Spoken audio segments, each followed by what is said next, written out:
Hello friends, welcome to Telugu home by Soujanya. ఇదైతే మా బుజ్జి వినాయకుని నిమజ్జనం రోజు. ఇది మా ఊరు గోదావరిలో అయితే మేము మా బుజ్జి వినాయకుని నిమజ్జనం అయితే చేశాము.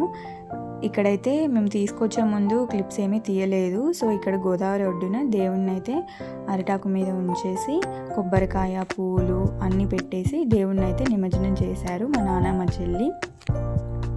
మనకైతే వర్షాలు చాలా పడుతున్నాయి కదండి, గోదావరిలో వాటర్ అయితే చాలా ఎక్కువైపోయాయి, మెట్ల దాకా. ఇక్కడైతే మా చెల్లి గోదావరిలో కూడా పసుపు కుంకుమ అన్నీ సమర్పించుకొని కొబ్బరికాయ కొడుతున్నారు. ఈ రోజులు ఇంట్లో దేవుడికి అయితే పూజ చేసిన పువ్వులు పత్రులు అన్నీ గోదావరిలో నిమజ్జనం చేయడానికి అయితే మేము వదిలేసాము. దేవుడికి అలంకరించిన పూలు హరిటాకులు పాలవెల్లి అన్నీ అయితే మా నాన్న గోదావరిలో అయితే వదిలేశారు.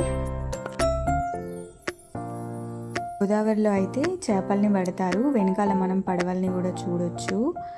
పడవలు అయితే ఇంచక్క తిరుగుతూ ఉంటాయి. చాలా పీస్ఫుల్గా అనిపిస్తుంది, చూడ్డానికైతే చాలా బాగుంటుంది.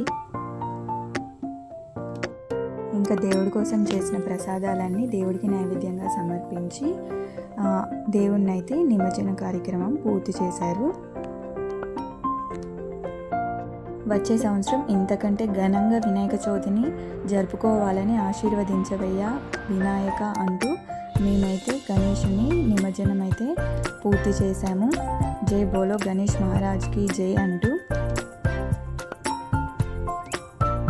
నిమజ్జనం కంప్లీట్ అయ్యాక తెచ్చిన ప్రసాదాలను అయితే అక్కడ గోదావరిలో నిమజ్జనం చేయడానికి వచ్చిన వాళ్ళని అలాగే అక్కడ చూడడానికి వచ్చిన వాళ్ళందరికీ పంచిపెట్టారు అమ్మవాళ్ళు.